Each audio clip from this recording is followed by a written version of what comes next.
so long as like alchemy. We've all heard about the big names on the trade block, stars that are without question max contract players. But what you have to ask yourself is, does their talent fit the places that you hear of them going? And will their value be worth it to eat up that cap space? It's a money game as well as a fit game. Does the puzzle piece fit and match the value that you've given up and that you have to pay? So I'm not going to speculate. We know DeAndre's on the block, and we know that man in Oklahoma City's on the block, both max players. No one questions their talent, but will the fit be worth what you have to give up? To me, the real secret sauce in winning an NBA trade is getting a guy at a good value with a lot more potential than what you actually paid for him. Now, I know potential can be a dirty word, but where was the potential shown? Was it in the G League? Was it in college? Or was it amongst other NBA players? Let me introduce you to the man known as Siri, aka Spencer Dinwiddie. Where the hell did this dude come from? Born and raised in LA, Dinwiddie was a star at the notorious William Howard Taft High School. He wasn't your normal star athlete. He scored 1,400 on his SATs, something his mother, a professor at USC, I'm sure was very proud of.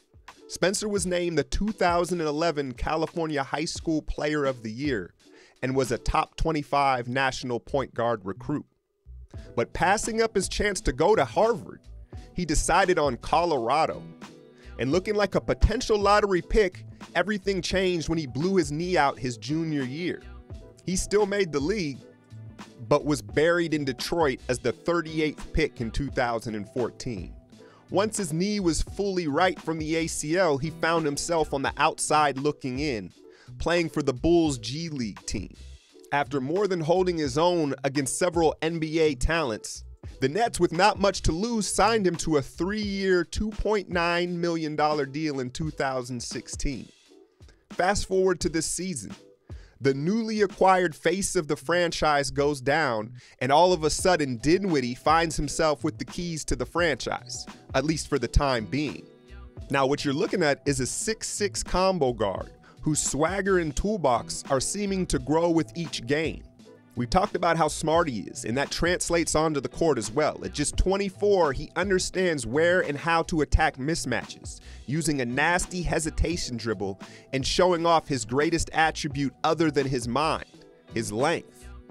He's able to finish in a variety of ways, swooping to the basket, while his outside shot is good enough that you have to bite on his hezzy.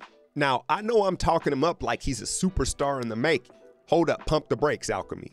I'm not saying he's a franchise player, but that in turn is what makes him so appealing. In today's NBA, it's about value.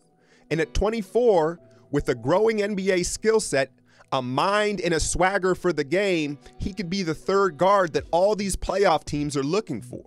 His numbers aren't gonna blow you away, but if you watch him play, you can see he has the it factor. And he's already proven that he likes big moments.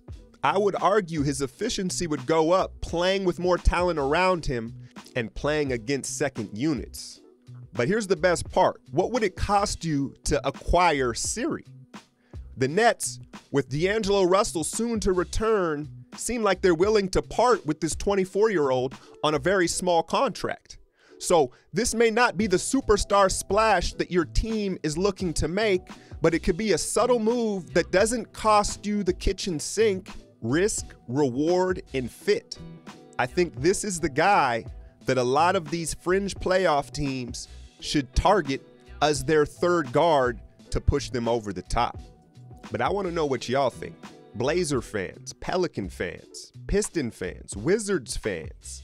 What do you think of this player? Could this be the guy that puts you over the top and turns you from pretender to contender? What are you willing to give up?